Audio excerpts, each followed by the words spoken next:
Vale, bien. Pues como te decía, vamos a ver hoy el tema número 5, que es relativo a los montes. Y aquí vamos a estar viendo básicamente los contenidos que van a salir de la ley de montes, que es la ley 43 de 2003, y la ley forestal de Andalucía, que es la ley 2 de 1992. También es interesante el reglamento forestal de Andalucía, que es el decreto 208 de 1997. Bueno, vamos a hacer una revisión a nivel conceptual de las distintas cosas que vamos a ver en este tema, y luego nos vamos a centrar un poco más en las cuestiones que son un poco más prácticas y más preguntables de cara a la segunda parte del examen, ¿vale? Entonces, vamos a hacer una revisión primero general del tema, ¿sí? La estructura forestal de Andalucía, tenemos que la mayor parte de la superficie forestal en Andalucía está en manos de particulares, ¿no? Forma parte de la propiedad privada. Y tan solo una cuarta parte, el 25%, es parte de la administración pública. Ahora, de la propiedad privada, ¿cuáles son las provincias, o mejor dicho, cuáles son las provincias que cuentan con mayor fincas forestales privadas? Pues tenemos a Córdoba y a Sevilla. Y en contraposición, las provincias que tienen más terrenos forestales que son propiedad pública son Granada y Jaén.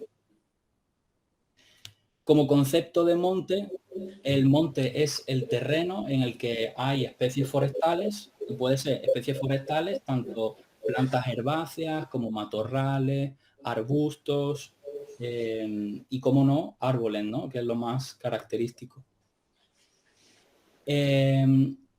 Ahora, en estos terrenos se cumplen unas funciones, o se nos dice también que un terreno que pueda llegar a cumplir estas funciones también va a ser considerado como terreno forestal. Por eso es importante este cumplen o pueden cumplir, que a lo mejor parece que se dice pueden cumplir como que si no lo cumplen no es, pero se nos dice que sí. Funciones que tienen que ver con la ecología, funciones de protección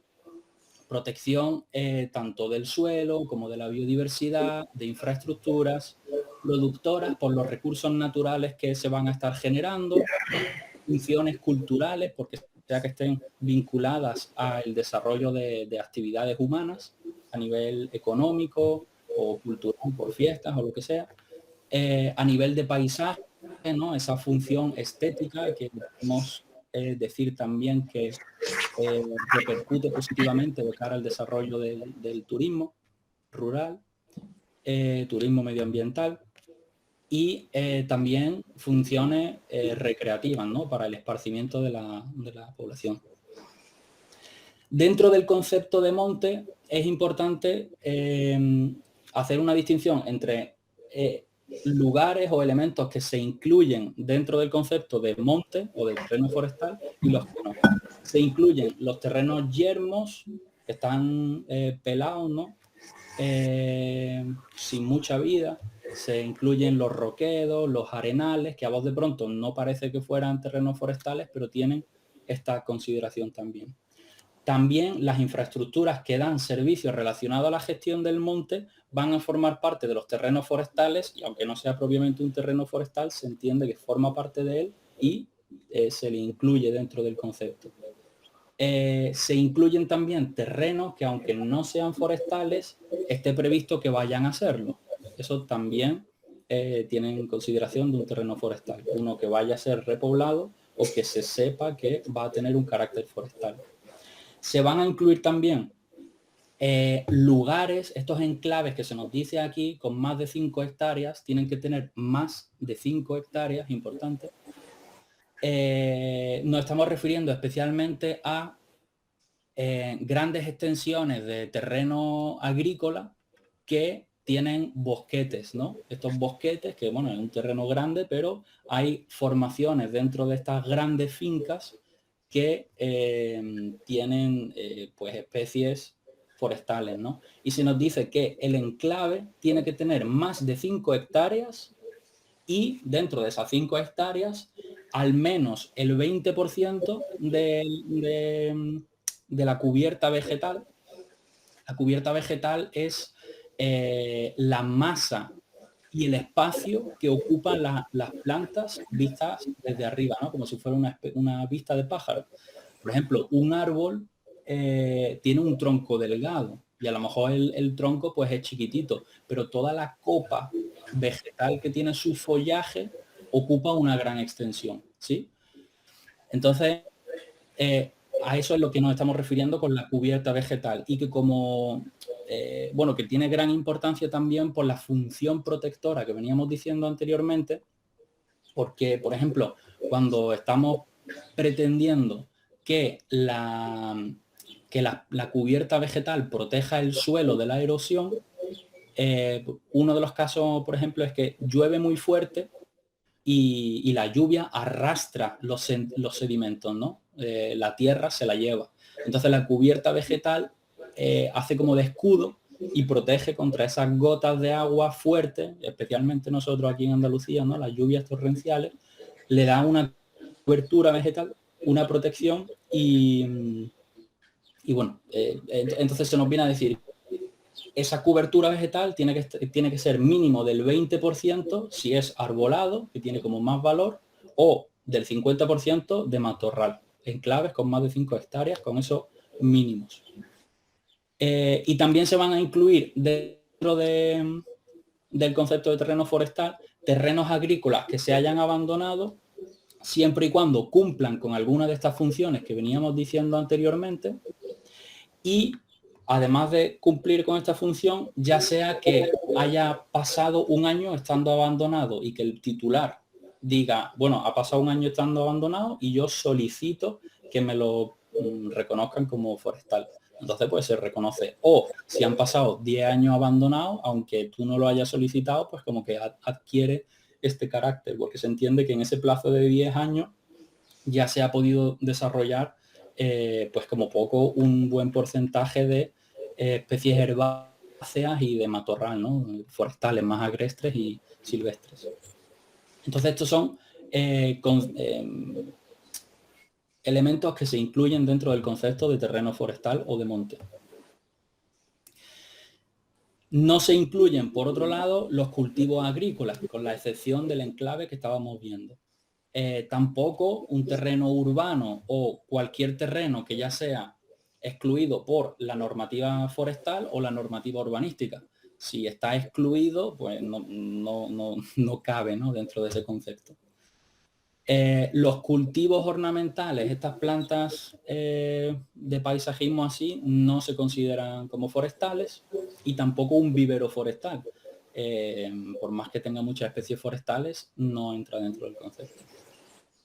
Ahora se nos dice que con carácter general los terrenos forestales van a estar vinculados o van a estar asociados a una explotación forestal. Esto es con carácter general. Eso que suena es el móvil, perdona. Sí.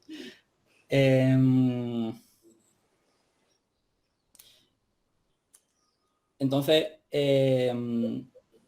con carácter general van a estar vinculados a una explotación forestal, salvo que no haya ninguna explotación forestal y o que la producción que se genere, pues ya sea de la leña o lo que sea, se destina al consumo doméstico. ¿Vale? O sea que simplemente tampoco tiene mucha importancia. Los montes según su propiedad. Tenemos tipo de montes privados. De modo general están los montes de los particulares, ¿no? Que son en propiedad privada. Los vecinales en común es una especialidad, podríamos decir, dentro de los montes privados porque pues normalmente son montes, entre comillas, públicos, pero que en realidad la propiedad es como del conjunto de vecinos. Entonces, es como mixto privado en realidad, se considera dentro del privado, los vecinales en manos comunes.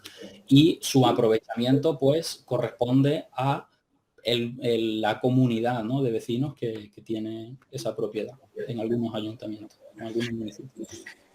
Y también son montes privados los montes protectores. Como vamos a ver después, los montes protectores son montes de particulares que cumplen con algunas funciones especiales que vamos a ver después, pero siguen siendo montes de titularidad privada. Por otro lado, están los montes públicos, que tenemos los montes patrimoniales. Aquí es importante tener bien diferenciado el concepto de monte patrimonial de monte demanial o de utilidad pública. El monte patrimonial es propiedad de la administración pública, sin más, ¿vale? Es propiedad suya de la administración pública. Y el monte demanial, que también se llama de utilidad pública, pero son la misma cosa, es un monte que es propiedad de la administración pública y que está dando un servicio a la ciudadanía, ¿vale? Entonces la diferencia es que el monte patrimonial es de la administración pública, pero no necesariamente está dando como ningún servicio. Esa es la pequeña diferencia. Vale. Ahora se nos dice que los montes que sí están dando un servicio de utilidad pública, o sea, los montes demaniales, y los montes que son privados pero protectores, porque también están dando ese mismo tipo de servicio que vamos a ver después, están obligados a contar con un instrumento de ordenación que va a regular los usos, los aprovechamientos, las cosas que están prohibidas, así como con carácter general. Ahora se nos dice, todos los montes públicos tienen o deben contar con instrumentos de ordenación. Esto es un poco redundante, pero hay que hacer una distinción porque así viene en la legislación. Todos los montes públicos, independientemente de si prestan ese servicio o no, deben de contar con el instrumento de ordenación.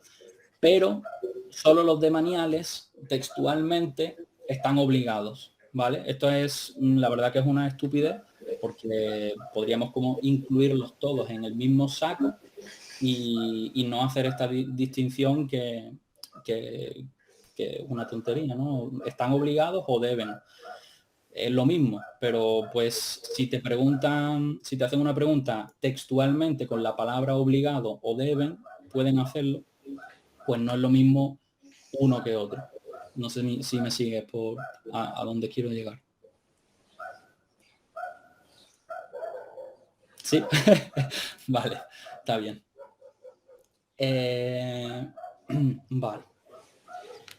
Y ahora se nos dice que los privados que no sean protectores, porque los protectores sí tienen que tener instrumentos de ordenación, se nos dice que los privados no protectores solo tienen que tener instrumentos de ordenación si lo exige un PORN, que significa plan de ordenación de recursos naturales. Plan de ordenación de recursos naturales.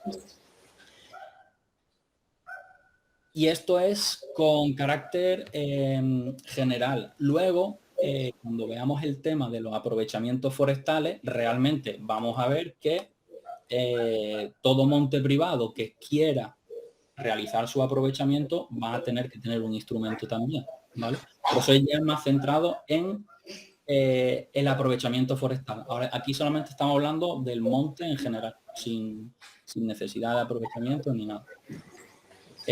Vale. Ahora, la ley de montes 43 de 2003 nos da un plazo de 25 años desde que se aprueba, o sea que tenemos hasta 2028 para que todos estos montes que están obligados a contar con un instrumento de ordenación lo desarrollen y lo aprueben.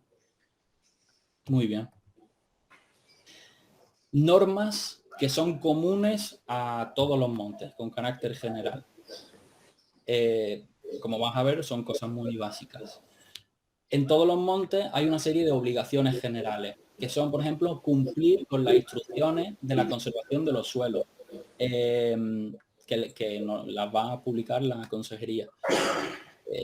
Los suelos, los elementos básicos para el desarrollo de la vida es el agua y el suelo, ¿no? Entonces necesitamos agua para que se ponga en funcionamiento todos los procesos de vida, pero esos procesos de vida tienen que sustentarse sobre un suelo, que no es lo mismo la piedra, la roca dura, que el suelo, ¿no? Ese conjunto de tierra, de arenas, de gravas que permite el desarrollo de las raíces, permite que haya la edafofauna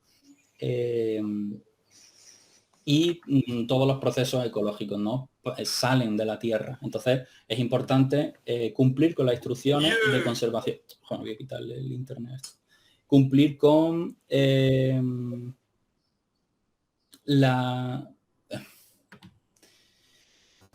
las instrucciones de conservación de los suelos. Más cositas. Si quieres cambiar el uso del suelo, ese carácter forestal que tiene, o tienes un aprovechamiento y quieres cambiar a otro tipo de aprovechamiento, estás obligado a solicitar y que te concedan una autorización. También, si tú quieres vender o si quieres transmitir la propiedad, o mejor dicho, titularidad, sí, pero titularidad, pero sobre todo propiedad. Si tú quieres cambiar la propiedad, tienes que notificárselo a la administración en el caso de que la administración tuviera preferencia a la hora de adquirir. Vamos a ver después que en determinados casos la administración tiene preferencia a la hora de comprar o de adquirir terrenos forestales. Se le va a dar la preferencia en una serie de casos que vamos a ver después. Entonces, si tu terreno está vinculado a ese supuesto, tienes que notificárselo para que la administración tenga oportunidad de adquirir ese terreno forestal. Más obligaciones, pues si la administración ordena que hay que hacer un tratamiento fitosanitario para prevenir plagas o lo que sea, pues debes de hacerlo. Y en general colaborar con la administración forestal. Esas son obligaciones, pero luego hay también otra serie de normas generales. Dentro de los terrenos forestales se establece una limitación a la circulación con vehículos de un máximo de 40 kilómetros por hora. En la legislación estatal, el máximo es de 50, pero como aplica la nuestra andaluza, que es más restrictiva, se queda en 40. Las actividades que tengan riesgos de causar daño, ya sea a la naturaleza o a cualquier tipo de bien o de valor, pues se va a poder limitar o directamente prohibir. Y ahora, de entrada ya se dice que se prohíbe circular con vehículos a motor fuera de las vías que estén habilitadas para ello. Especialmente campo a través no se puede, por los cortafuegos tampoco, por las vías forestales de extracción de madera, ¿no? De estas vías que sirven para pues las explotaciones forestales, para sacar la madera, tampoco, ni por los cauces de los ríos. Esta prohibición no aplica ni al personal que esté trabajando en la explotación forestal y tampoco aplica para los servicios de emergencia, ¿no? Si tienen que hacer de los bomberos, la policía o lo que sea por necesidad de su trabajo, evidentemente esta prohibición no le va a aplicar. Se prohíbe también arrojar basuras, realizar emisiones sonoras que no estén vinculadas a la gestión del espacio, ¿no? Emisiones sonoras, ruido en general, que puede alterar o molestar a la fauna. También se prohíbe acampar y hacer uso del fuego fuera de los lugares y de los supuestos que estén previstos. Y también recolectar recursos fuera de lo previsto en las normas. Tipos de montes. Tenemos los montes de utilidad pública, que también se llaman los montes demaniales. Estos montes van a disponer de su propio catálogo, que es el catálogo de montes de utilidad pública, que este es a nivel nacional, dentro de Andalucía, se inscribe en el catálogo de montes públicos, que es más genérico.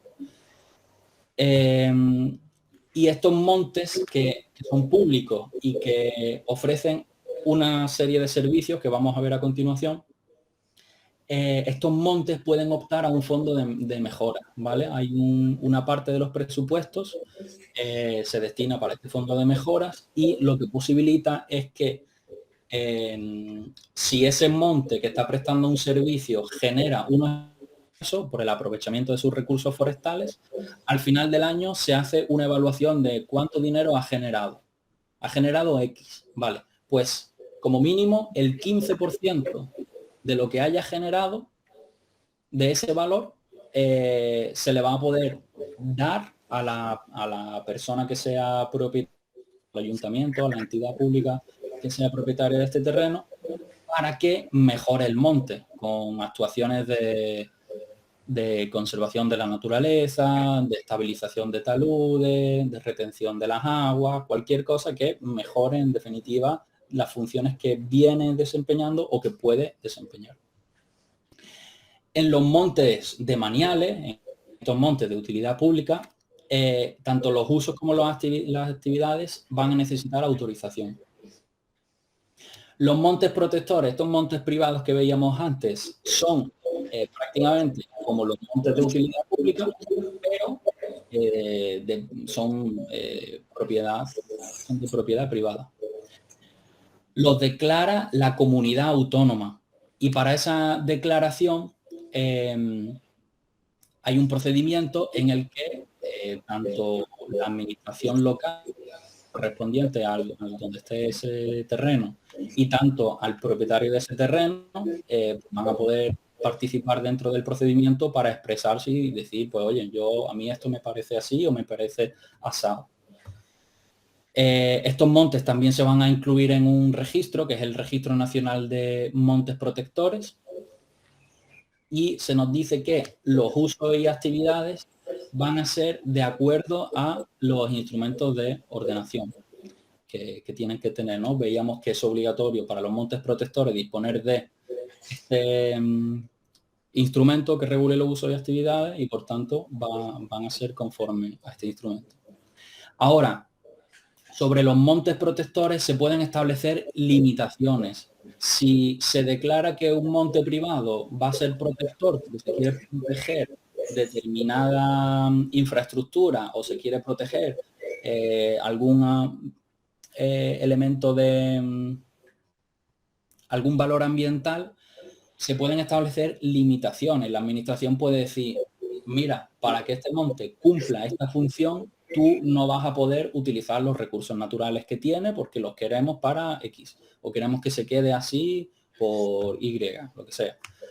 Entonces, esas limitaciones que se pueden imponer se pueden compensar económicamente, ¿no? En razón del servicio que están brindando.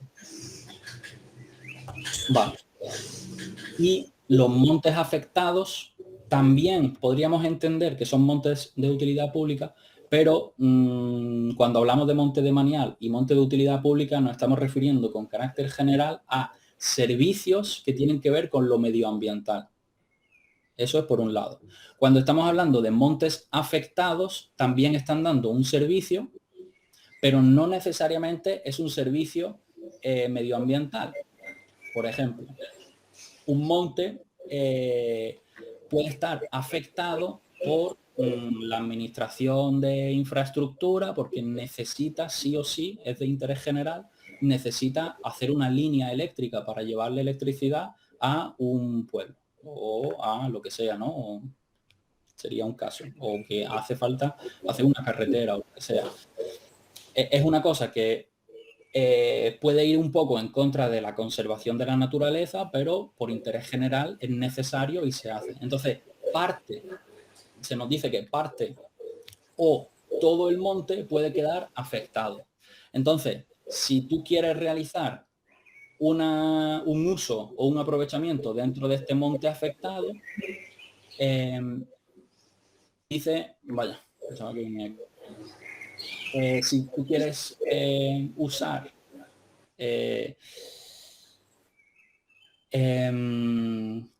los recursos de este sitio vas a necesitar una autorización, salvo que el tipo de aprovechamiento que tú quieras usar ya venga recogido en un instrumento de ordenación, ¿vale?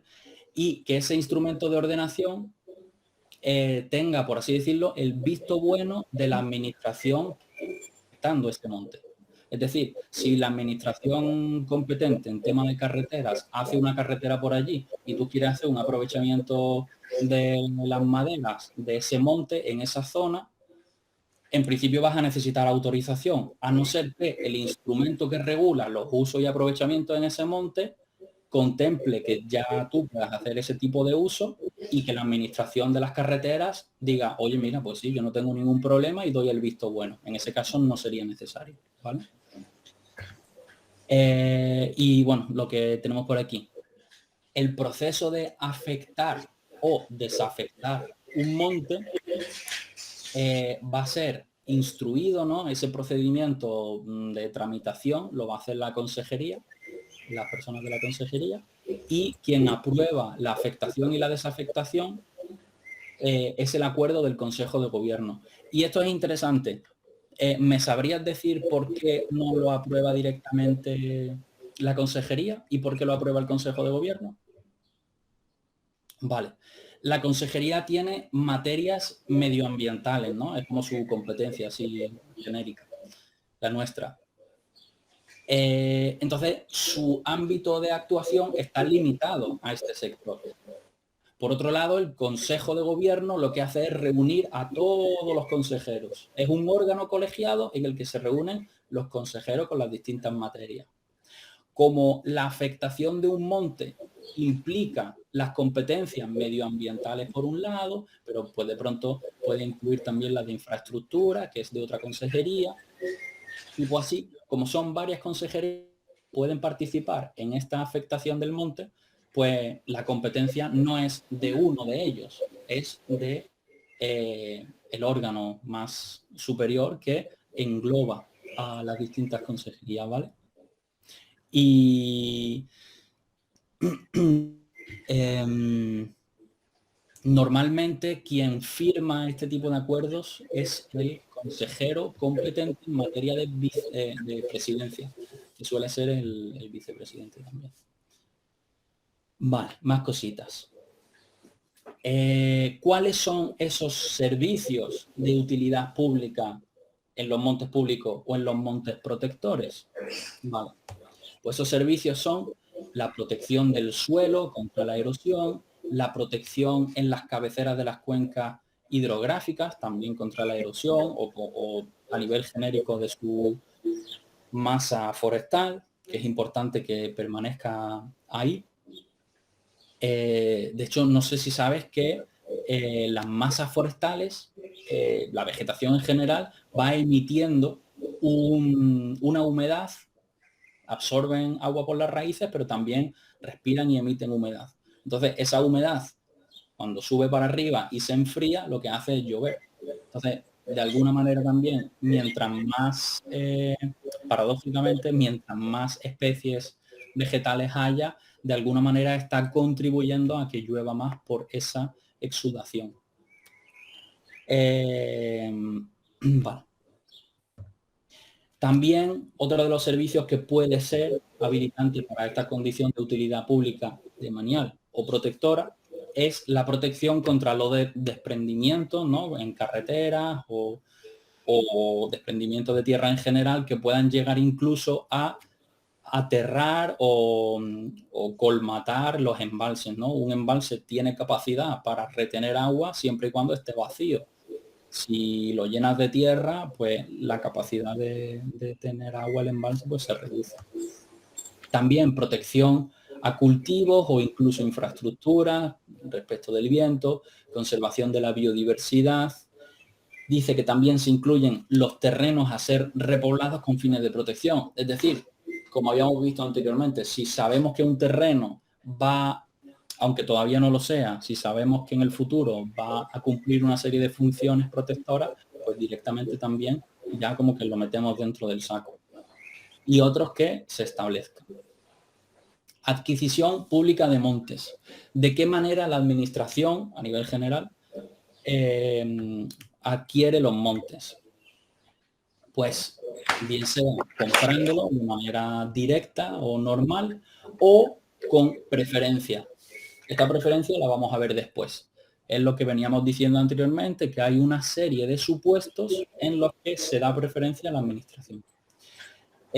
Permuta, que consiste en intercambiar un terreno forestal por otro, por la razón que sea, porque ya sea un particular que tenga ese interés o la administración que tenga ese interés. Existe esa posibilidad. Y para eso el valor de los terrenos que se van a permutar, que van a intercambiarse, pues tiene que ser similar. La expropiación sería otra vía y en contraposición a la expropiación estaría la enajenación. La enajenación es un proceso por el cual la administración dice, vale, este terreno por X motivo va a dejar de ser forestal y ya no está cumpliendo las funciones que estaba dando. Entonces, como no es forestal y como no está dando ningún tipo de servicio, entonces sí lo puedo, entre comillas, vender o cambiar o lo que sea. Pero para que eso pueda suceder, pues tiene que ser, para que se pueda enajenar, mejor dicho, que enajenar es como que pierde la titularidad, la administración pública pierde esa titularidad pública del monte, tiene que perder su carácter forestal y los servicios que venía dando.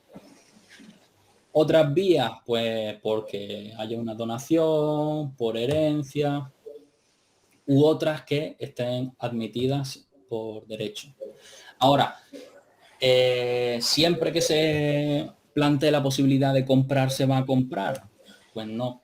La conveniencia de si vamos a comprar o si no, o si por este precio sí, pero si por este otro no, le va a corresponder a la persona titular de la consejería.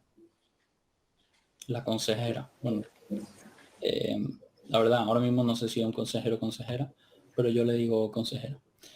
Es quien va a decir si sí o si no.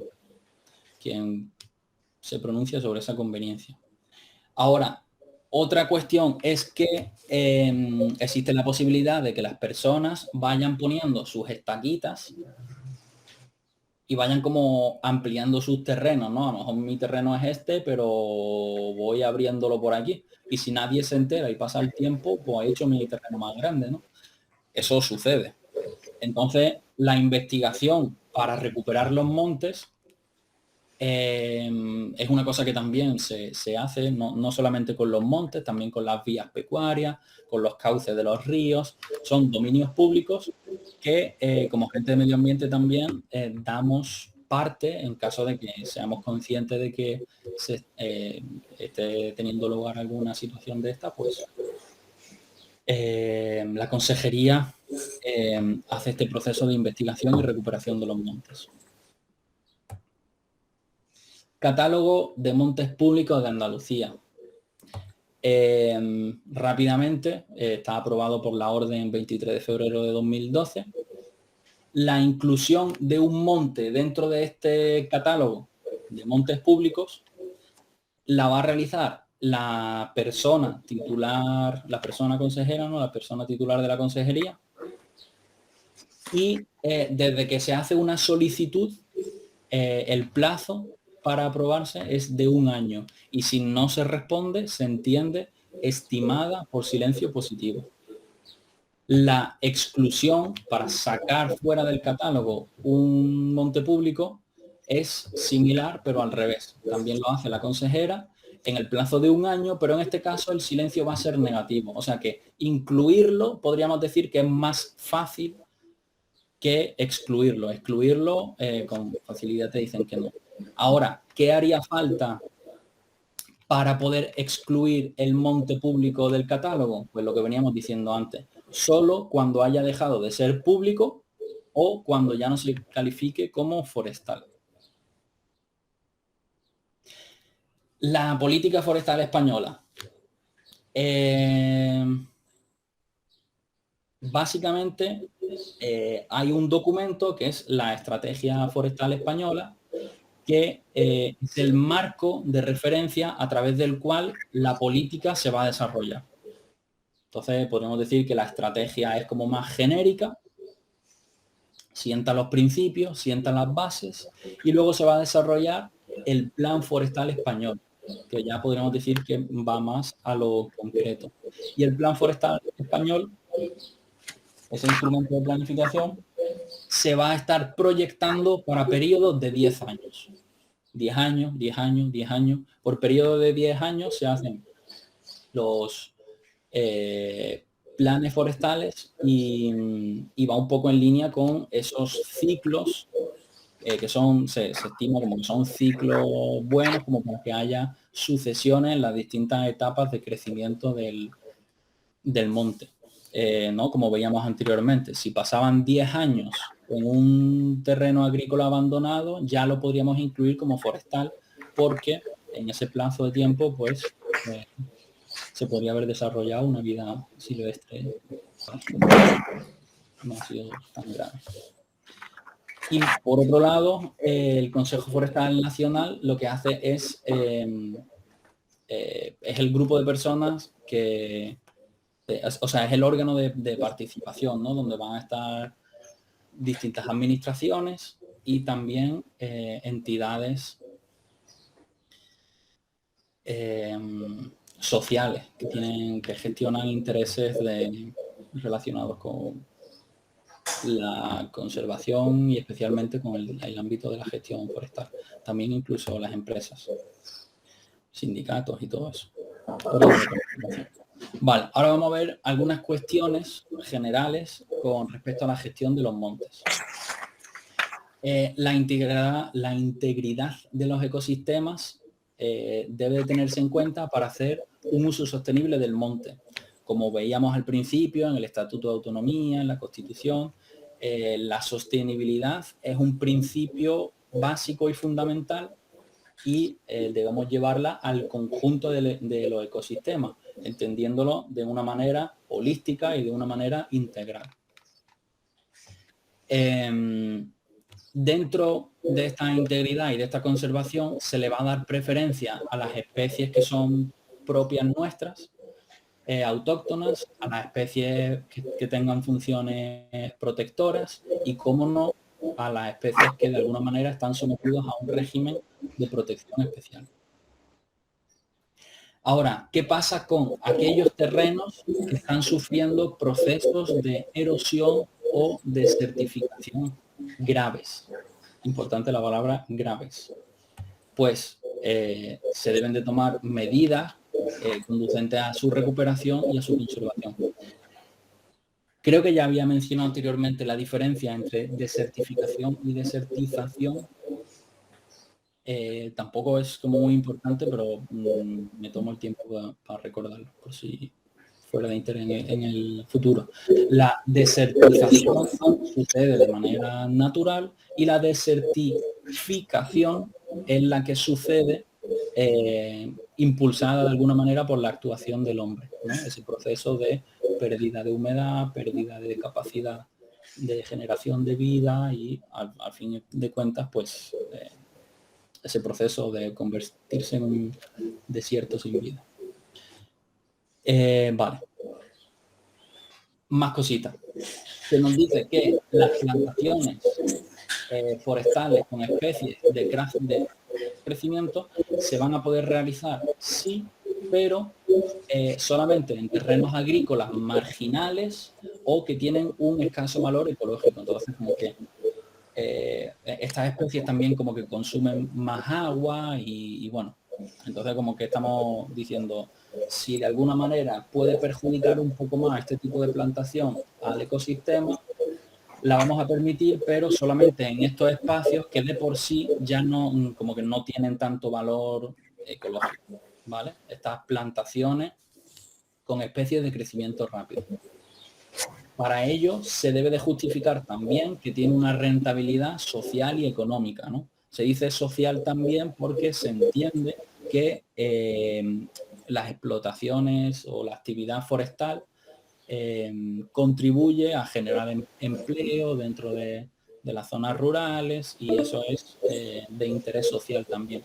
La llamada termina en 10 minutos. Te llamo de vuelta, ¿vale? Te mando... Uy, espera, he cerrado esto. Te llamo y seguimos, ¿vale? Vale. No se nos...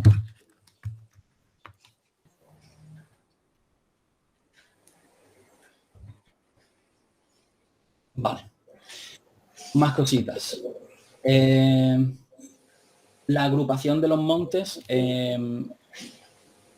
es una cosa que se va a estar impulsando desde la administración, porque de alguna manera simplifica las cosas, ¿no? Si tú vas a aplicar lo mismo para un espacio y en realidad sabes que lo mismo lo vas a aplicar para este de aquí, de este de aquí, de este de aquí, al final si consigues agrupar todo eso, pues son menos expedientes, la tramitación de alguna manera que se agiliza, ¿no? Y uno de los principios que tiene la administración es el de conseguir que las cosas se hagan lo más simples posible. Por eso se va a agrupar, se va a fomentar la agrupación de montes a la hora de generar instrumentos de ordenación que regulen los usos y aprovechamientos. Lo que no quiere decir que los propietarios pierdan su titularidad, simplemente que ese mismo instrumento de ordenación aplica para los distintos montes, para las distintas propiedades. Y en esa línea también, aunque es una cosa que corresponde realmente al título de incendios forestales, a esos temas, también se va a estar fomentando las agrupaciones de defensas forestales. Gente y asociaciones y colectivos que se van a reunir para hacer tareas de prevención y también colaborar a nivel de la extinción de los incendios forestales. Vale. La planificación urbana sobre los montes va a requerir un informe por parte de la consejería que, en el caso de que el monte estuviera catalogado o que fuera protector, si un monte está catalogado es porque está ofreciendo ese tipo algún tipo de servicios, ¿no? Y si fuera protector también, como están ofreciendo ese tipo de servicios, necesita que el informe sea vinculante. Entonces, si el informe dice que le parece mal, pues hay que atender a ese informe y no se podrá hacer ningún proyecto de planificación urbana sobre el monte. En otro caso, podría ser que la administración dijera que le parece mal, pero si no es catalogado o protector, no será vinculante y entonces podría hacerse caso omiso de ese informe. Pero no en el caso de los montes catalogados ni de los protectores. El acceso a los montes, entendiendo como eso, pues el acceso de la gente en general a los montes se puede limitar cuando haya situaciones de riesgo, ¿no? Por temporada de alto riesgo de incendio, por diferentes cuestiones. Y nuevamente se entiende que esta limitación genérica no aplica a los trabajadores que tengan que ir allí por trabajo, ya sea de explotación forestal o de servicio de gestión de emergencias. ¿Qué va a pasar con un terreno que se haya incendiado y que se haya degradado fuertemente? Bueno, pues se nos dice que en aras de proteger la integridad de ese espacio, seguramente haya escuchado que antiguamente se quemaban los montes para después urbanizar. Entonces, una protección que hubo fue que dijeron, vale, pues si se quema un monte, se va a aplicar una protección automáticamente de 30 años. Durante 30 años, un monte que se haya quemado no puede cambiar su condición de terreno forestal a terreno urbanizable, ¿vale? Eso es una cosa. Entonces, un terreno incendiado mantiene su carácter forestal por 30 años. Además, se va a limitar o prohibir todas las actividades que sean incompatibles con la regeneración de esa cubierta vegetal que va a estar dando, pues, servicios de protección contra la erosión, va a estar fomentando la creación de diversos tipos de hábitats que cobijen a distintas especies. Y especialmente el desarrollo de las especies arbóreas que tardan más en crecer. Si metemos, por ejemplo, ahí a un pastor con su ganado, va a ser muy difícil que salgan para adelante los plantones de las especies que además necesitan como más tiempo para crecer y se ven más expuestas y están más vulnerables en el sentido amplio. Entonces, lo normal es que todas las actividades incompatibles por el plazo de 1 año se prohíben. Y en el caso de el ganado, que es una cosa un poco más sensible, se va a prohibir por un plazo de 5 años. O se nos dice que incluso si se viera que sería también muy peligroso para el desarrollo y la recuperación, se podrá prohibir la actividad del pastoreo o del ramoneo, incluso de manera indefinida. Se nos dice también que los terrenos forestales se van a retirar las maderas quemadas, evitando, esto es un poco subjetivo, pero buscando evitar que haya un lucro con la desgracia, ¿no? Luego en realidad vemos que sí se puede llegar a definir y comprar las maderas que salen de ahí, pero una cosa muy interesante que se suele hacer es que se aprovechan las maderas de los árboles caídos para hacer infraestructura que proteja contra la erosión, retenga el suelo que va a quedar más expuesto y ya se sabe que va a ser arrastrado por la acción del viento y por la acción de la lluvia. Y de alguna manera, pues como que se aprovecha, ¿no? Se intenta aprovechar esos recursos que se han generado de manera desgraciada para por lo menos, pues, facilitar la recuperación del monte. Ahora dice, el cambio de uso forestal a otro solamente va a ser válido en los siguientes casos. Hay una serie de casos en los que sí se puede transformar el carácter forestal de un terreno incendiado a otro. Nos dice que antes de que haya habido un incendio, ya tuviera un plan y se haya aprobado. O que el plan ya se estuviera tramitando y hubiera pasado de manera favorable la evaluación ambiental, que prácticamente vendría a ser casi lo mismo que haberse aprobado. Y también se contempla la posibilidad de que el plan estuviera tramitándose y por alguna razón no fuera necesaria hacer esta evaluación ambiental. Es un primer supuesto.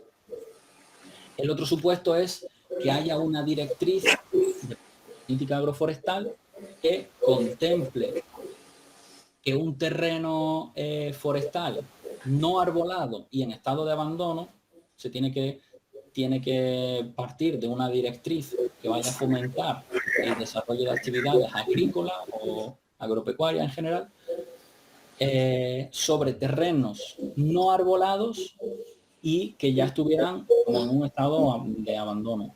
En este tipo de espacios sí se va a permitir un uso agrícola o ganadero extensivo, que el extensivo pues ya sabemos que es bastante respetuoso con la ecología, ¿no? Y ahora dice, nunca, jamás en la vida se va a permitir el cambio de un uso forestal a otro, sobre un terreno que esté catalogado. Si hay un terreno que está dentro del catálogo, no se va a poder cambiar, nunca, jamás en la vida. Muy bien. Infracciones. Las infracciones generales van a estar relacionadas con aquellas obligaciones y normas generales que estuvimos viendo. Y que son interesantes porque luego, a la hora de aplicar el régimen sancionador, pues todo esto parte de aquí.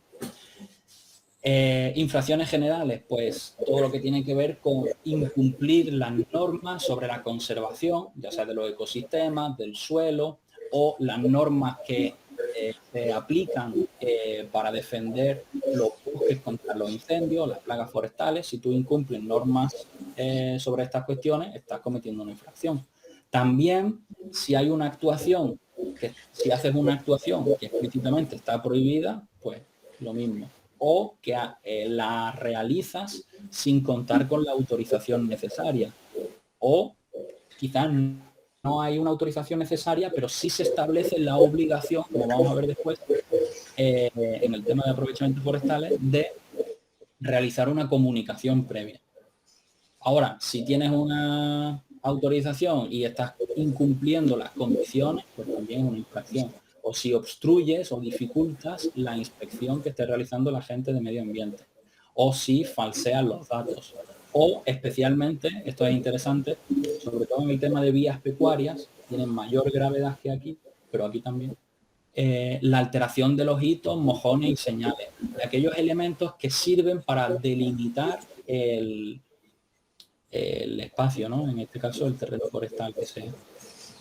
Y también una infracción si se te está pidiendo un X y no atiendes eso.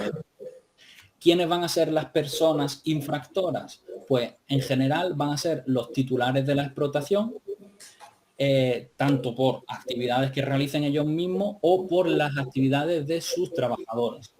Eso no quita si un trabajador X ha sido el que ha hecho cualquier historia, cualquier infracción, y se sabe, ahora me estás escribiendo, ¿qué son los mojones?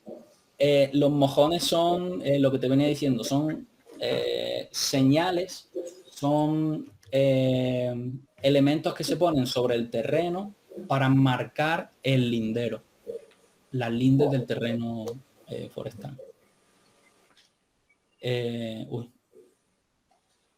Y los hitos también son, a lo mejor, imagínate que hay una fuente y está ahí, ¿no? Pues una fuente que tiene su murito de piedra.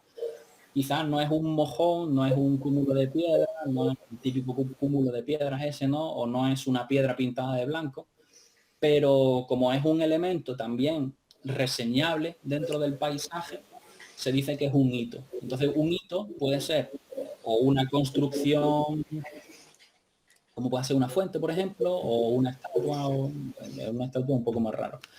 Pero eso son construcciones o elementos del paisaje natural que también son reseñables y que son fácilmente identificables y que ayudan a marcar los límites del terreno. Vale.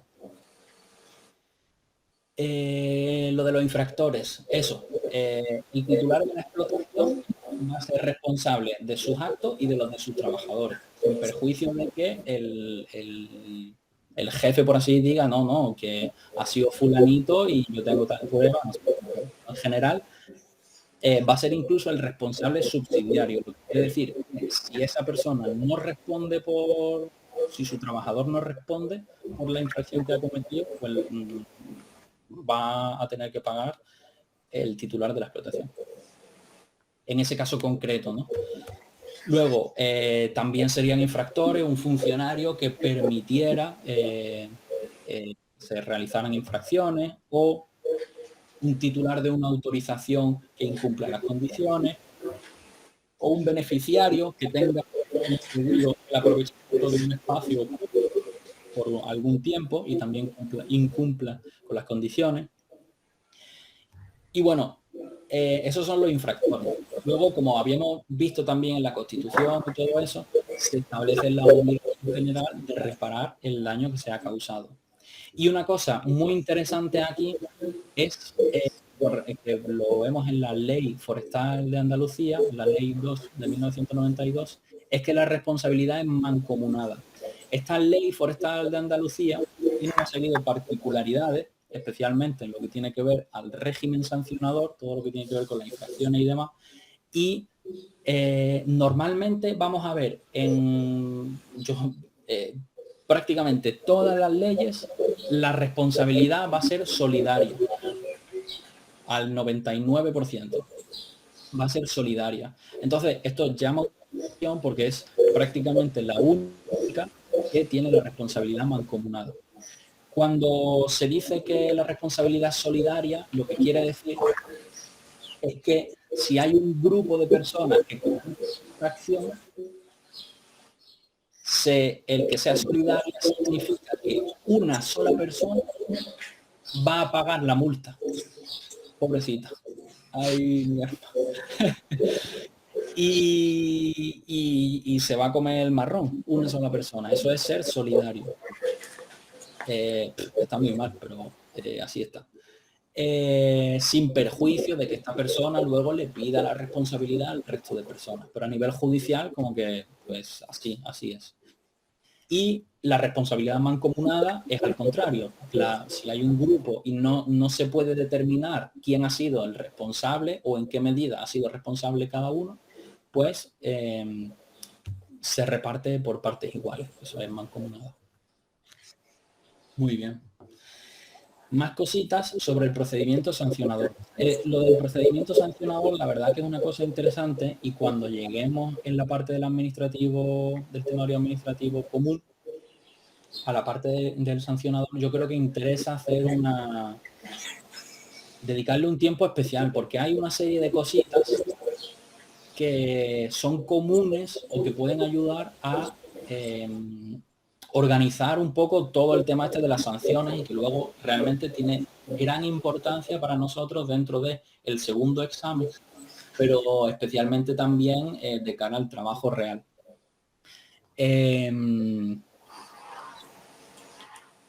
Y bueno, lo veremos en su momento, porque hay algunas leyes, las multas son más grandes, otras son más pequeñas, algunas prescriben las infracciones en un tiempo, otras en otras. Y como que parece que hay mucha diversidad, pero por el tiempo he visto que hay patrones que se repiten, y que entonces aprendiendo o conociendo esos patrones luego te resulta más fácil decir, vale, pues tal ley va con tal patrón. Y entonces ya como que te ayuda a relajarte un poco y ya no son tantos números aleatorios como que pudieran parecer al principio, ¿no? Pero bueno, cositas sobre el procedimiento sancionador.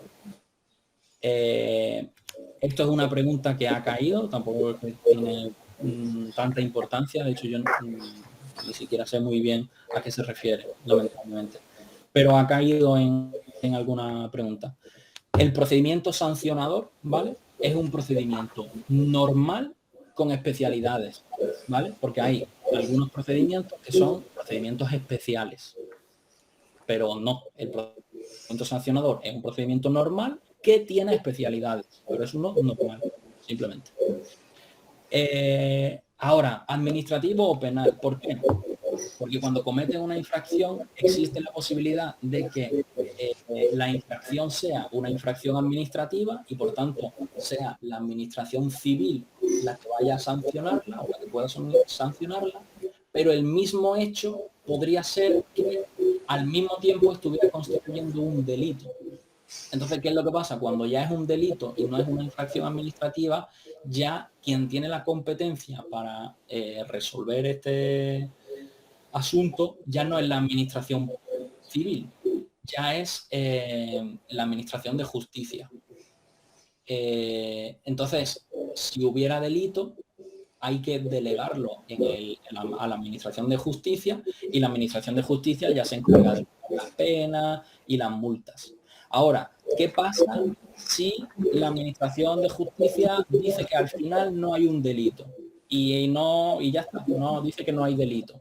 Y sin embargo, no deja de haber cometido una infracción administrativa. Pues en ese caso, una vez que la justicia dice que no hay nada, ahora sí la administración civil, que estaría como por debajo, dice, bueno, a nivel penal no hay nada, pero a nivel administrativo tú has cometido una infracción y ahora sí vamos a tramitarlo por el procedimiento sancionador normal nuestro.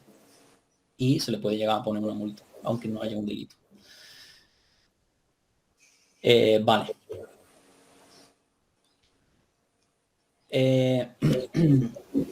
Con respecto al procedimiento sancionador, si hay constancia de que se está incurriendo en una infracción, la consejería puede ordenar la realización de actuaciones previas que consisten en hacer un poco de investigación para aclarar un poco qué es lo que está pasando, quién puede ser el infractor. Aquí todavía no se ha iniciado el procedimiento sancionador de vamos a sancionar, pero bueno, ya se sospecha, y como que simplemente hay actuaciones previas a este procedimiento que van en la línea de clarificar qué es lo que está pasando. Ahora, ¿qué es lo que pasa si el agente de medio ambiente va a un sitio, ya sea porque se lo encuentra de repente o porque ya sepa de algo y va para supervisar. ¿Qué pasa si está sucediendo algo que pone en riesgo a la conservación de la naturaleza, de especies protegidas o la calidad ambiental? ¿O qué es lo que pasa? Bueno, pues las personas que están haciendo la instrucción tienen la capacidad de imponer medidas provisionales. Normalmente nosotros no somos capaces, no tenemos esa competencia de poner medidas provisionales que garanticen la seguridad de esos bienes que queremos proteger. Nosotros no tenemos esa competencia, pero en casos de urgencia se nos permite de alguna manera establecer una serie de medidas provisionales. Puede ser, oye, mira, tú vas a prenderle fuego, pues mira, no, provisionalmente no puedes hacerlo, ¿no? Le prohibimos o limitamos o decimos, mira, tal maquinaria que parece que está causando y está contaminando mucho, pues te la vamos a parar o suspendemos su actividad o clausuramos. Hay una serie de medidas provisionales que van en esa línea de proteger de manera temporal de los daños que se puedan causar. Y por eso es de manera temporal. Solamente va a estar hasta un máximo de 15 días vigente esas medidas temporales, esas medidas provisionales que nosotros pongamos. En este plazo de 15 días, la persona competente, que normalmente va a ser el delegado provincial, o en algunos casos el director general del área que sea, si es calidad ambiental o si es espacios naturales protegidos o quien sea, va a ser quien diga si esas medidas provisionales se pueden levantar y ya se quitan y pueden seguir las cosas con normalidad, o si se van a intensificar o si hay que mantenerlas a lo largo de más tiempo porque realmente hay un peligro y, por tanto, hay que preservar los bienes naturales que se quieran proteger. Vale. Eso. Entonces, hasta el punto de ahora, hemos visto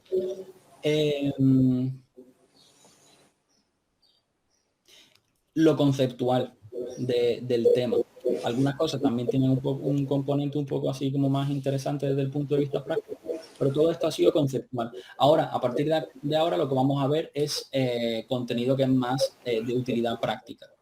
Ya como que tenemos sentadas las bases de todo lo que tiene que ver así con montes y vamos a ver esto.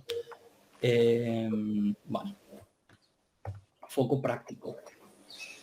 Un terreno forestal. ¿Cómo se declara ese carácter forestal del terreno? Bueno, pues le compete al titular de la consejería en un plazo de 3 meses desde que hay una solicitud de, mira, queremos que este terreno sea forestal. Y el silencio es negativo. Si pasan 3 meses y no... Esto tiene un porqué. ¿Por qué es negativo? Si pasan 3 meses y el consejero o la consejera no ha dicho nada, ¿por qué es negativo? Porque imagínate de que tú, un ciudadano, le pides al consejero, a la administración, que un monte suyo, que es propiedad pública, de estos patrimoniales que decíamos, queremos, se te apetece a ti que sea declarado como forestal. Si se llega a aprobar, al ser un monte patrimonial, pasaría a ser como de manial por el tipo de función y de servicio que estaría dando, y eso supone una serie de obligaciones para la administración, porque la administración como que se tiene que hacer cargo de esos montes que tendrían ese carácter forestal, y entonces le supondría más responsabilidad y por tanto es como más carga. Entonces, de manera general, cuando tú como ciudadano pides algo para ti, se dice que si es algo bueno para ti y pasa el tiempo sin que te respondan, lo bueno no te lo van a dar y lo malo no te lo van a poner. Entonces, como que está equilibrado. Lo bueno no te lo llevas, lo malo no te lo ponen. Bueno. Y en el caso de la responsabilidad, pues también se dice que si tú solicitas algo que supone más responsabilidad o carga para la administración pública, y no te contesta, se entiende que no, porque es como darle más trabajo a la administración. Entonces, de base se dice que no. Del linde de un monte público, este proceso por el cual se delimita, pues con esos hitos, con esos mojones, con esos linderos, el monte público. El inicio puede ser de oficio por parte de la administración o a petición de un interesado. Un interesado dice, oye, mira, que tienes este monte público tuyo, pero no lo tienes deslindado. Yo quiero que lo deslinde. La administración le dice, vale, pero te tienes que comprometer a pagar por adelantado el 50% de lo que pueda costar y además te tienes que comprometer a que cuando se haya realizado pagues la totalidad. O sea, una cosa un poco bastante dura de asumir, pero existe la posibilidad. Esa solicitud se dirige al delegado provincial y nuevamente, como es una responsabilidad nueva, una tarea que se le daría, el silencio es negativo. El inicio de este expediente, una vez que se inicia el expediente de deslinde, capacita a los trabajadores a que puedan entrar incluso para hacer los trabajos, para que puedan entrar incluso en terrenos privados. Si el monte público está en un lado y está colindante con un monte privado y te hace falta meterte ahí para poner un mojón o para tomar datos con el GPS o lo que sea, este expediente, este inicio de expediente faculta a los trabajadores a hacer ese tipo de trabajo. Incluso se nos dice aquí que si hubiera un aprovechamiento, una ocupación, una concesión temporal ahí, pues que de manera temporal también se puede suspender para que se hagan los trabajos y luego, pues, cuando hayan terminado, se reanuda. La aprobación de la memoria con los trabajos que se hayan hecho de reconocimiento del terreno implica que esa memoria con esa información que se ha generado, que se vaya a publicar, se inicia el trámite de información pública para que las personas se puedan expresar al respecto y hacer propuestas y lo que sea. Y también la aprobación de la memoria da inicio al trámite de apeo o de deslinde. Este trámite de apeo o de deslinde es el procedimiento por el que físicamente van los trabajadores allí a poner los mojones. En cada sesión, en cada jornada de trabajo, se va a recoger en acta qué es lo que se ha hecho, explicando, ambos hemos pasado por aquí y tal fulanito que ha venido aquí con un técnico o lo que sea, ha dicho que esto le parece que está más para allá que para acá o lo que sea. Todo eso se recoge en acta, tanto lo que se ha hecho como lo que las personas manifiestan, y también se ponen de manera provisional los hitos y los mojones. Una vez que se ha terminado todo ese proceso de apeo, se hace un informe final y se da audiencia a los interesados. Audiencia es que a las personas que tienen derechos se les convoca para que se expresen. Este procedimiento debe de realizarse el linde de un monte público y es interesante también cuando veamos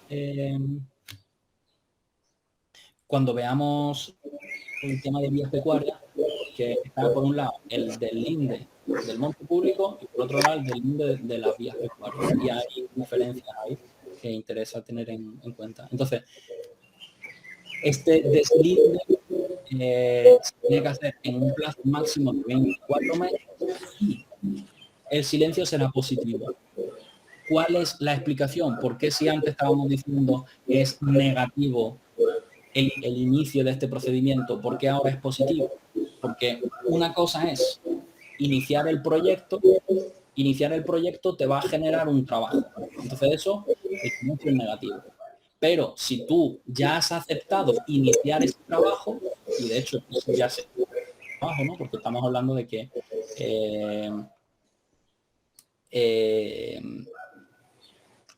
al final se realiza un informe final, ¿no? Una vez que pasan 24 meses y se ha generado ese informe final, tú ya tienes la delimitación de los espacios. Entonces se entiende que se aprueba porque al aprobarse una cosa que tú ya has asumido que la quieres hacer, ahí lo que estás haciendo es garantizar una mayor protección de ese espacio, porque lo estás reconociendo. De hecho, se nos dice que cuando se aprueba la aprobación del linde, supone la delimitación, ¿no? Marcar esos límites y declarar su posesión. O sea, ya estamos diciendo, hasta aquí esto es de la administración. Entonces, eso sí es favorable, porque de alguna manera como que está, el trabajo ya está hecho por un lado y por otro lado se está brindando una mayor protección. Entonces, como que eso es positivo, y por tanto, el segundo...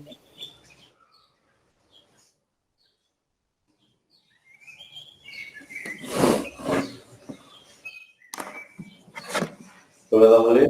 No, que me preocupa un poco el tema del tiempo. Es posible que hasta las 7 menos cuarto estemos aquí. ¿Te supone? ¿Te parece bien? Sí. Vale. Vale, bien. Condiciones de derecho preferente. Estamos viendo anteriormente al principio que la administración, cuando se dan ciertos casos, ciertos supuestos, la administración tiene la posibilidad o la preferencia para comprar o adquirir ciertos terrenos forestales, con ánimo de aumentar su patrimonio y poder realizar trabajos de conservación de la naturaleza.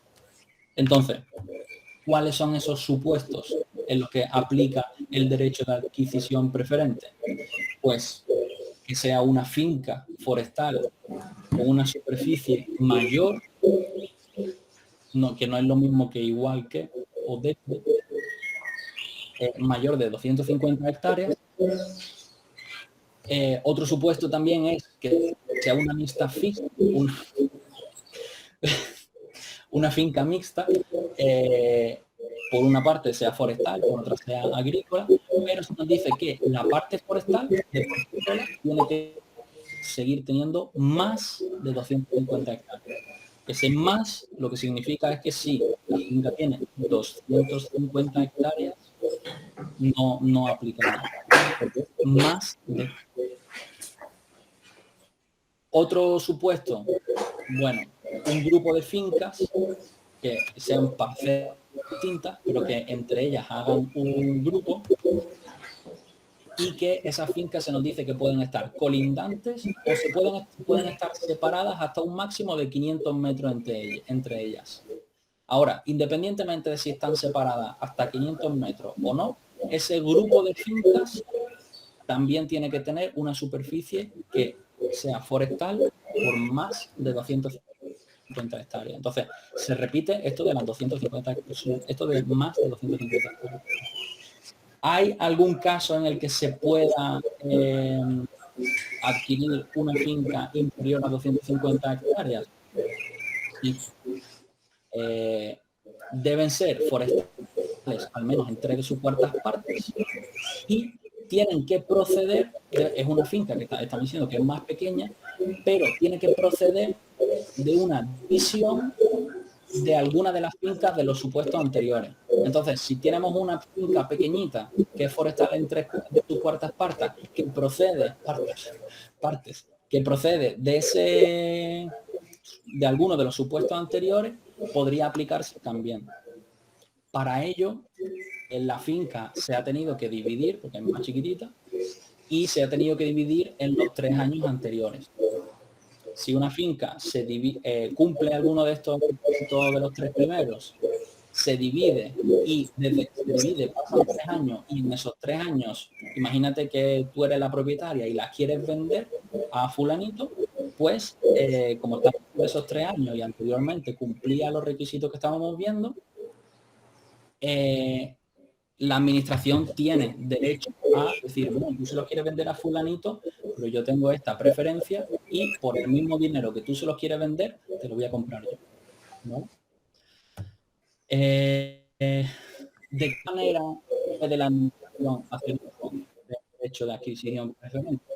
Pues por un lado, es tanteo, que obliga es al mismo tiempo una obligación para los propietarios que se vean en estos supuestos que acabamos de ver, y se le da un plazo de 3 meses a la administración pública para que compre en las mismas condiciones en las que se ha vendido ese terreno el terreno. O sea, tú se lo vendes a fulanito, pues la administración tiene 3 meses para comprársela a fulanito, pobre de fulanito que quería ese terreno, por el mismo precio.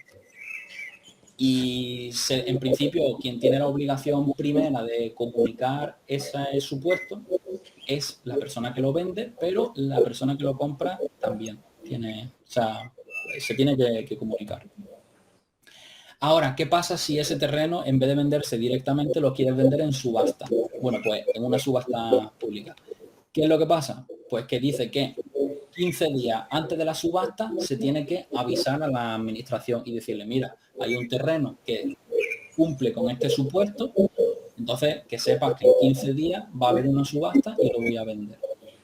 Pasan los 15 días, hay la subasta y se vende. Desde que se vende, la administración tiene 15 días para comprar ese terreno que ha sido adquirido de manera provisional por algún comprador y comprárselo por el mismo precio. Ese es el derecho de tanteo. ¿Cuál es el derecho de retracto? El derecho de retracto es el que se aplica cuando no se ha aplicado, por decirlo así, por imprudencia o tiene otro nombre. No es imprudencia. No caigo en el nombre, pero bueno, como que tienes una responsabilidad que no has hecho y entonces como que, bueno, pues ahí está esta otra vía. Que lo que se nos dice es que si no se ha comunicado la venta de un terreno forestal que tenía ese supuesto y había que comunicárselo a la administración tiene 10 años para enterarse de que se ha transmitido un terreno forestal sin haberse comunicado esa posibilidad. Tiene un plazo para enterarse de 10 años. Ahora, una vez que se entera, tiene solamente 6 meses para comprar el terreno en las mismas condiciones que se hubiera vendido. A no ser que el terreno hubiera perdido valor, entonces incluso podría pagarle por un precio incluso más reducido. Eso por ahí. Con respecto a los instrumentos de ordenación, lo vamos a ver especialmente en el tema de la ordenación de montes. La elaboración la inicia de alguna manera la persona titular, corresponde a la persona titular propietaria de ese monte. Lo va a realizar necesariamente una persona técnica, no lo puede hacer cualquier persona, tiene que ser un técnico cualificado y tiene que ir firmado por la persona promotora, que bien podría ser la persona titular, y la técnica que ha desarrollado ese instrumento de ordenación. ¿Quién tramita ese instrumento de ordenación? Pues esto es importante porque normalmente suele ser una delegación provincial o la dirección general. Pues aquí se nos está diciendo que no es una sola, la va a tramitar de manera compartida por las delegaciones provinciales que se vean afectadas. Si el terreno solamente está en Málaga, pues en Málaga, pero si estuviera en Málaga y en Cádiz, pues lo harían las dos. Ahora, que lo hagan las dos no significa que la competencia teórica sea de las dos. La competencia teórica y final va a corresponder a la delegación provincial, a ese organismo territorial donde se encuentre la mayor superficie del terreno.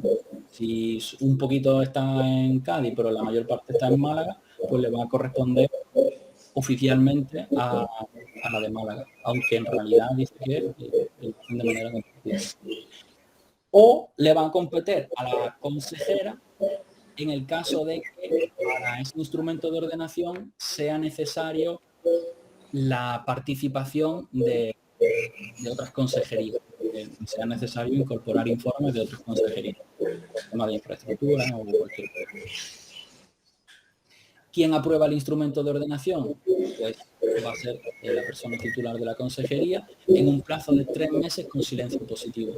¿Por qué son 3 meses con silencio positivo? Porque entendemos que cuando apruebas el instrumento de ordenación, lo que estás haciendo es proveer una serie de herramientas que de alguna manera están contribuyendo a la gestión sostenible de ese espacio. Y se entiende que eso es bueno y por tanto el silencio va a ser positivo.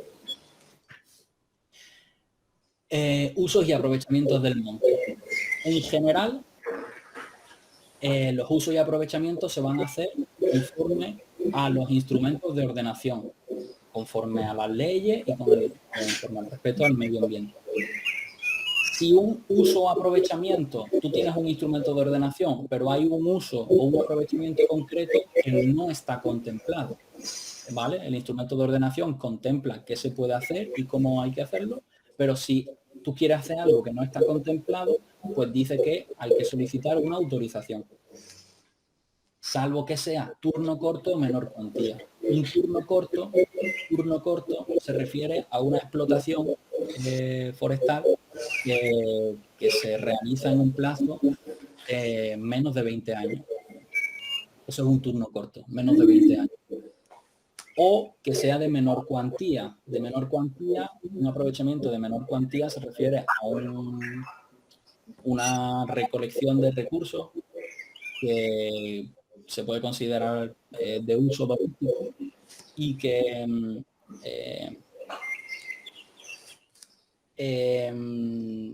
si mal no recuerdo eran 10 metros cúbicos de madera o 20 estéreos de leña. Los estéreos de leña son metros cúbicos de leña también, pero se le llama estéreo porque bueno, creo que tiene que ver con que no son metros cúbicos de materia, que entre ramas y todo eso como que hay mucho espacio de aire, ¿no? Incluso en los metros cúbicos de tampoco son metros cúbicos reales, porque también hay huecos entre los, pero bueno. En esos casos, turno corto, menor cuantía, no sería necesario autorización. Ahora dice, si el uso o aprovechamiento conlleva especialmente o un peligro especial o una intensidad especial o una rentabilidad especial, peligro, intensidad o rentabilidad especial, también debe de contar con autorización. Si el uso es también, por lo que sea, algo más especial, fuera de lo normal, y tiene lugar sobre un monte catalogado, su uso o ese aprovechamiento también va a necesitar autorización. Estos casos son importantes si tal. Si hay alguno de estos 3 casos, autorización. Hay otro caso más en el que también hace falta autorización, pero de hecho hay un poco, bueno, ahora viene uno solo. Es un poco especial porque es, dice, si afecta a la red Natura 2000,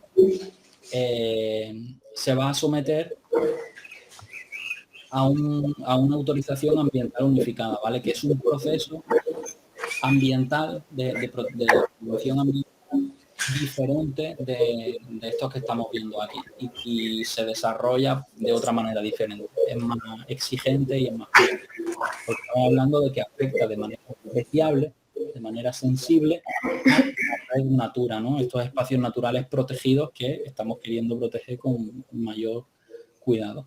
Entonces, una autorización un poco autorización ambiental unificada. Eso por ahí. Ahora, vamos a ver algunas particularidades con respecto a los usos y aprovechamientos en monte público y en monte afectado.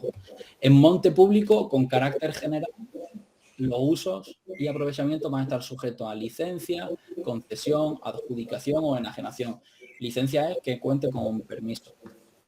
Concesión es que la administración te conceda, por ejemplo, este espacio con estos recursos que hay aquí, te los vamos a dejar exclusivamente para ti. O aquí te vamos a dejar que tú hagas un chiringuito por tanto tiempo, o lo que sea. Adjudicación también va un poco en esa última línea. Y enajenación nos quiere decir que si tú quieres hacer un proyecto en el monte público, otra manera sería de, vamos a quitarle ese carácter forestal, vamos a quitarle ese carácter de monte público, y si no es ni monte ni es público, pues ya puede hacer lo que quiera. 50-10. ¿Qué significa esto de 50-10? Significa que en el monte público las ocupaciones que se permiten hacer se van a permitir realizar por periodo de máximo 10 años que se van a poder renovar a un máximo total de 50. Por ahí la administración del Estado dice que podría ser por 75 años, pero nos quedamos con 50, que es nuestra legislación andaluza. El máximo de concesiones para ocupaciones son 50 años, por periodos máximos de 10. Vale, eso por ahí. Ahora, muchas veces para aprovechar el monte público tienes que pagar tasas o lo que sea. Entonces, esos beneficios que vayan a generar, dinero e ingresos que recibe la administración por el uso del monte, se establece como la obligación de revertirlos en tareas que sean para mejorar o cuidar el monte. Los beneficios deben de revertirse en el monte.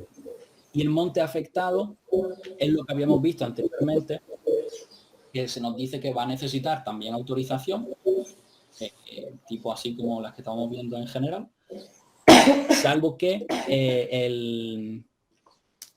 la actuación que quiera hacer esté prevista dentro de ese instrumento de ordenación y que el instrumento de ordenación ya cuente con el informe favorable de esa administración que afecta al monte.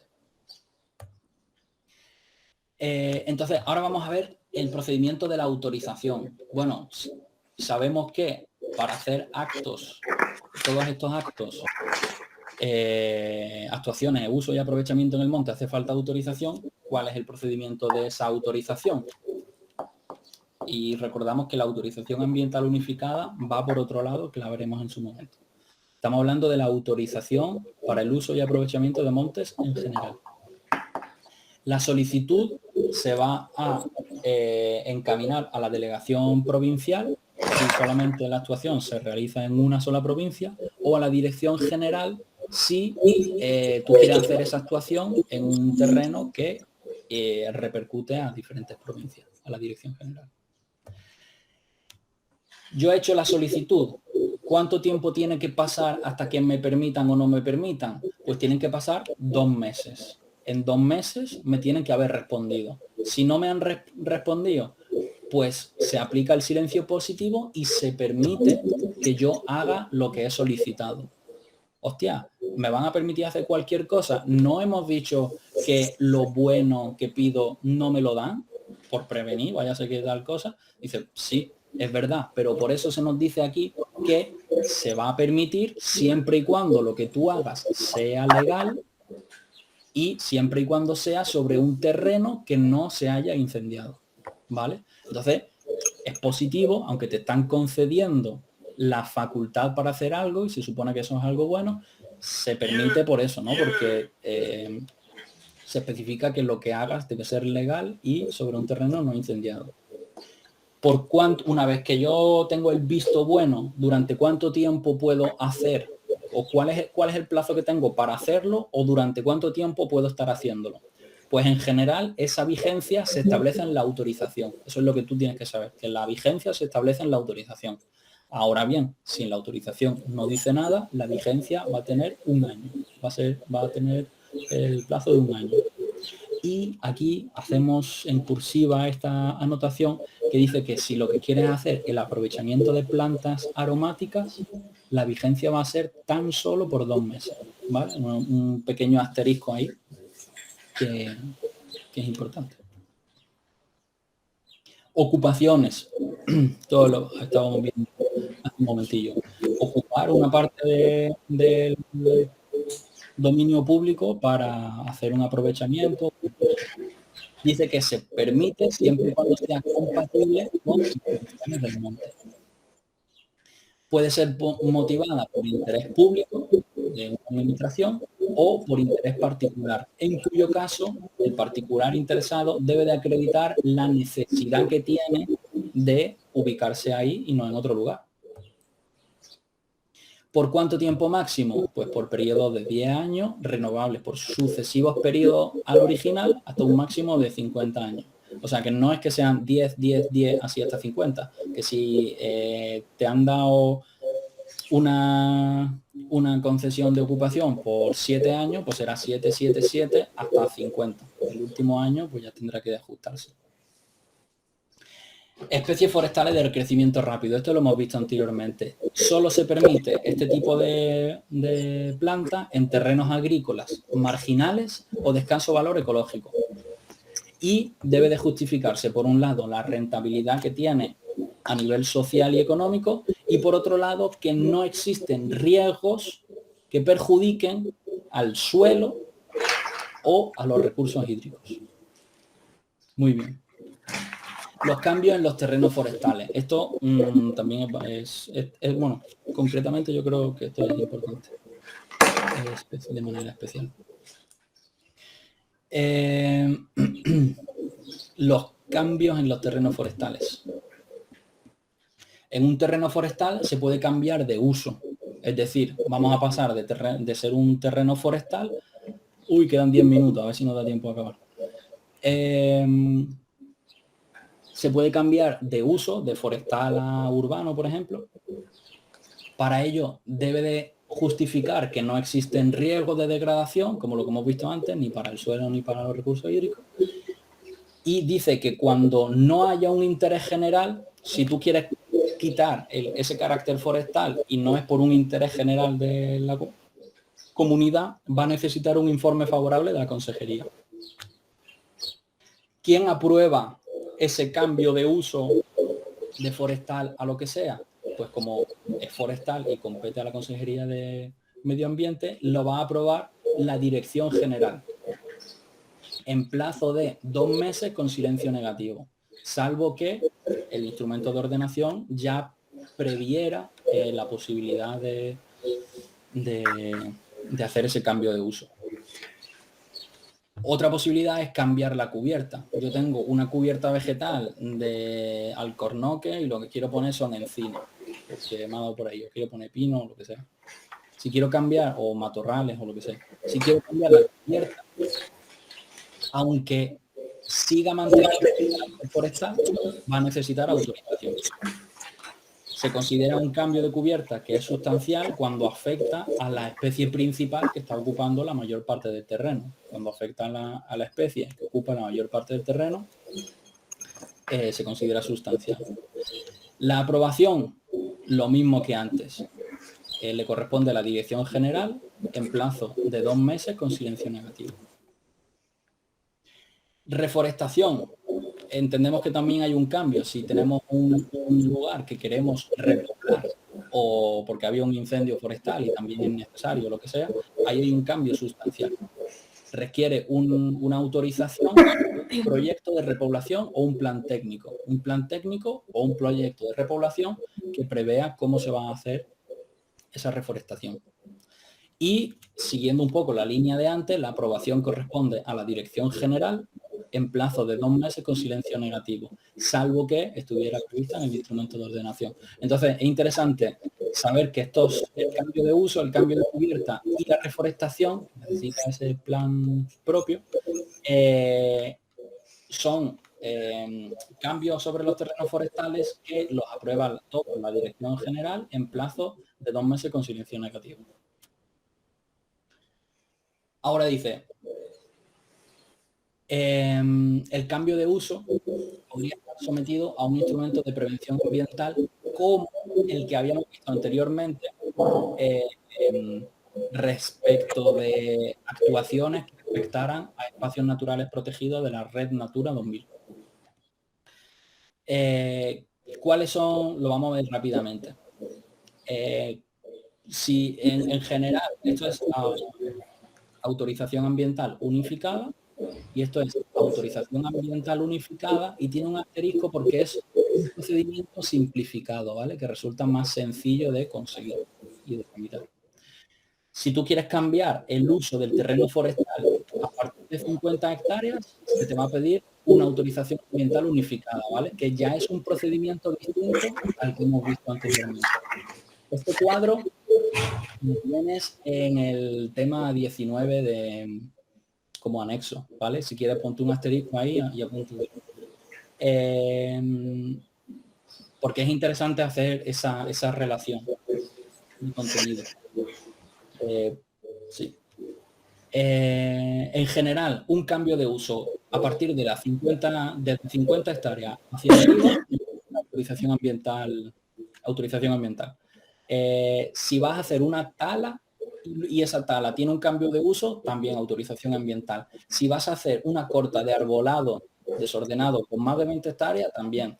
Si quieres transformar un espacio natural a agrícola en más de 10 hectáreas, pues también con estas cosas de un espacio natural semi. Esto es semi, lo tengo que revisar. La verdad no me acuerdo, no sé si era semi natural o semi agrícola. Esto lo tengo que revisar. E inculto. Inculto es un espacio pues que no está cultivado, ¿no? Que es como es un terreno natural que no tiene ningún tipo de sí, porque se ha dejado como silvestre. Entonces se entiende también como que tiene una especie de carácter más silvestre y por tanto como que hace falta ese instrumento de prevención ambiental, la preservación de sus valores. Cuando el procedimiento, en vez de ser autorización ambiental, va a ser autorización ambiental unificada, simplificada, pues cuando sea un terreno que no se haya estado cultivando, pasarlo a agrícola, un terreno natural inculto a agrícola, en más de 100 hectáreas o más de 50 si hay una pendiente con una inclinación del 20%. Y también si quieres hacer un cambio de uso en un espacio natural protegido, como los de la red Natura que veíamos antes, en más de 10 hectáreas, pues también aplicaría a autorización ambiental unificada, simplificada. Esto míralo con detenimiento en el cuadro. Y bueno, como curiosidad también, si tú quieres solicitar agua para regar más de 10 hectáreas nuevas, son 10 hectáreas de secano que quieres ponerlas en riego, pues 10 hectáreas en riego hace falta unificado. Y también si en vez de ser 10 son 100, pero para la mejora. Es lo mismo, como que tú tienes 100 hectáreas que ya están en riego y quieres mejorar el riego con más, pues unificado. Vale. Agrupaciones de defensa forestal. Esto lo vemos en incendios forestales, pero requisitos mínimos para agruparse en aras de esa defensa forestal. Lo vamos a ver en el tema de incendios. Se tiene que reunir en esa agrupación un mínimo del 20% de los titulares. Ojo, que no de los propietarios. El titular es quien tiene el derecho de uso de ese terreno forestal. El propietario es, pues, el propietario. Pero no es lo mismo titular que propietario.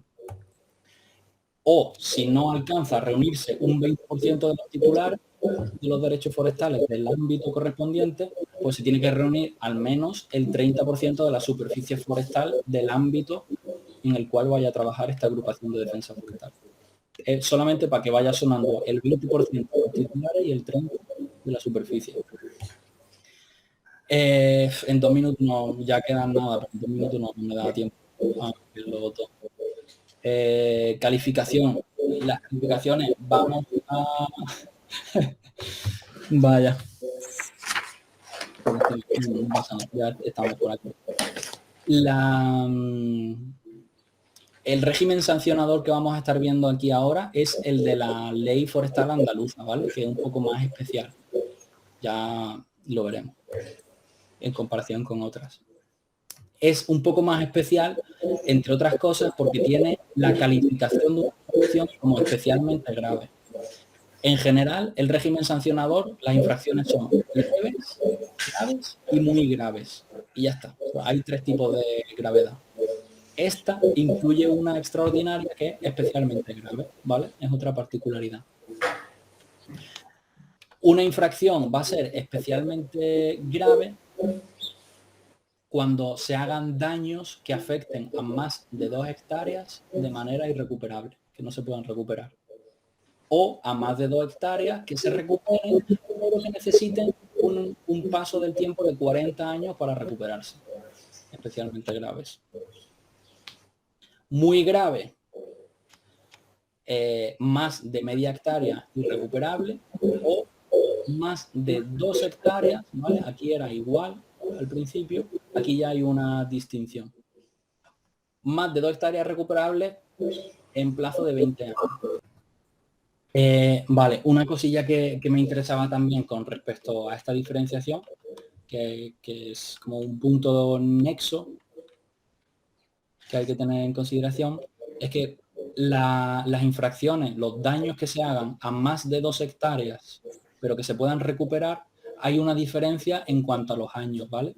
Ambas, tanto la especialmente grave como la muy grave, son recuperables y son más de 2 hectáreas, pero una necesita 40 años mínimo y la otra 20. Entonces, si causaras daños a más de 2 hectáreas por 30 años, o sea que necesitará una recuperación de 30 años, no llegaría a estos 40. Entonces se quedaría siendo muy grave. Vale. Las graves está entre comillas guay o entre comillas fácil porque se mantienen como estas superficies, solo que aquí dice hasta. Entonces, si llegas a media hectárea justa, pues sería grave, en caso de que fuera irrecuperable. O hasta 2, pero recuperable. De 2 para abajo, grave. Vale. Y las leves van a ser todas las infracciones en general, las demás. Siempre que hagan daños y tenga alguno de estos supuestos, pues se califica de esta manera. Además, bueno, ahora lo digo.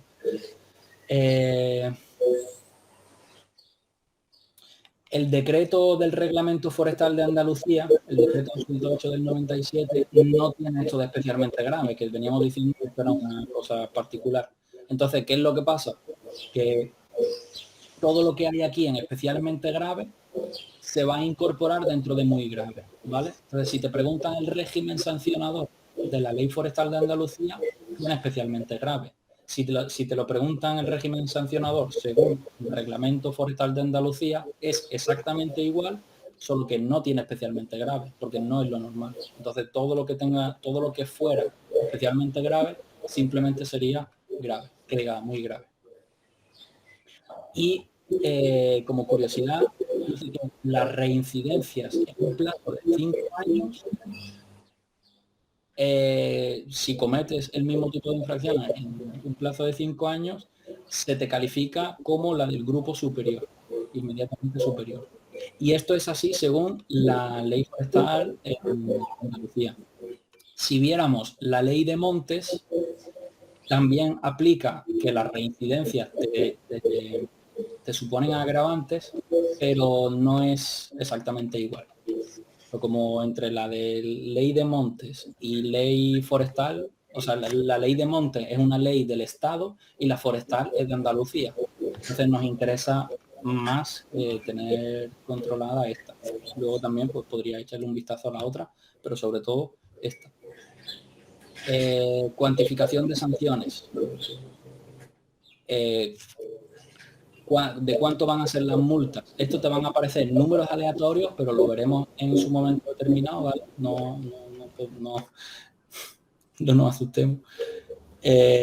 Y no es tan aleatorio después, ¿vale? Entonces, pues la especialmente grave van de 60.000 a 300.000, de 6.000 a 60.000, de 600 a 6.000 y de 60 a 300.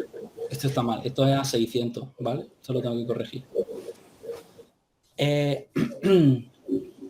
Podríamos decir, si quieres te voy adelantando un poquito, que el régimen de las sanciones de la ley esta es como el pequeño. El pequeño yo le llamo al régimen sancionador que como máximo tiene una valoración de 300.000.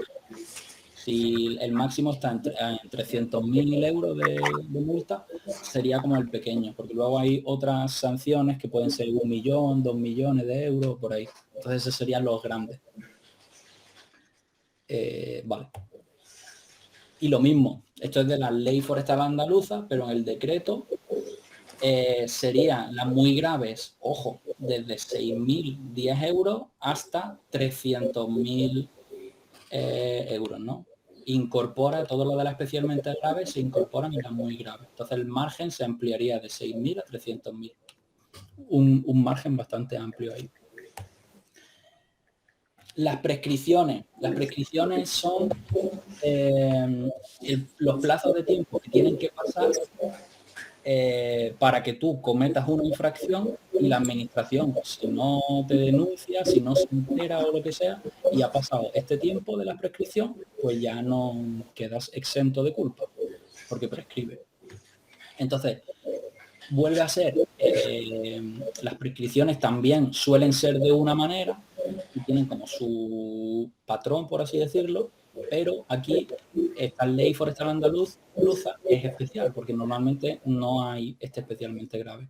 Entonces son 4 años las especialmente graves, 4 años las muy graves, son iguales, 1 año las graves y 2 meses las leves. 2 meses.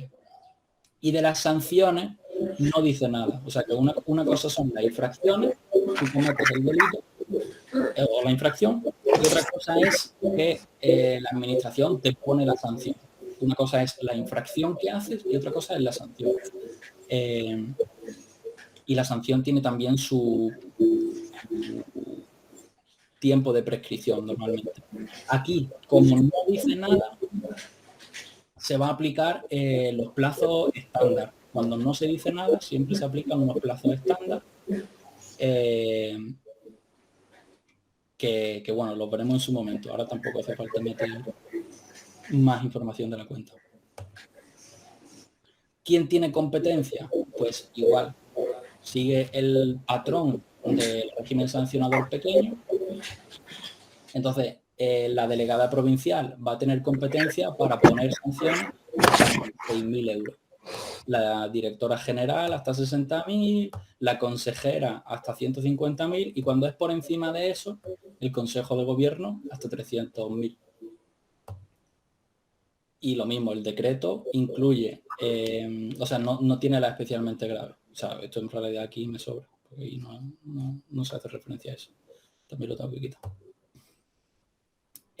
Multas coercitivas. Quedan 2 diapositivas nomás. Esta y una más. Las multas coercitivas son sanciones accesorias que solamente se van a poder poner una vez que se inicia el procedimiento de ejecución forzosa. Tú tienes una obligación, has cometido un daño, tienes la obligación de reparar ese daño y no lo realizas, no realizas esa reparación. Entonces, además de la sanción, de la multa que te han puesto, se te pueden poner multas adicionales que de alguna manera se supone que te apremian el pagamiento de la multa principal o la realización de la reparación que sea. Entonces, ¿cuáles son las multas? Si tú tienes que hacer una reparación y no inicias esa reparación en un plazo de 3 meses, se te van a poner 150 euros por cada hectárea o por cada fracción de hectárea. Si es media hectárea, pues serán 75 euros. Tipo así. Si desde que se inicia, desde que tiene lugar el primer apercibimiento, es decir, esa notificación de, oye, que tienes que hacer esto, tiene esa notificación, han pasado 6 meses y todavía no has iniciado, pues van a ser 300 euros por hectárea o fracción de hectárea. Sucesivos plazos de 3 meses, que han pasado 3 meses y no ha iniciado. No es haber hecho la reparación, es haberla iniciado. Pues si no la has iniciado, 600 euros por hectárea, los sucesivos plazos.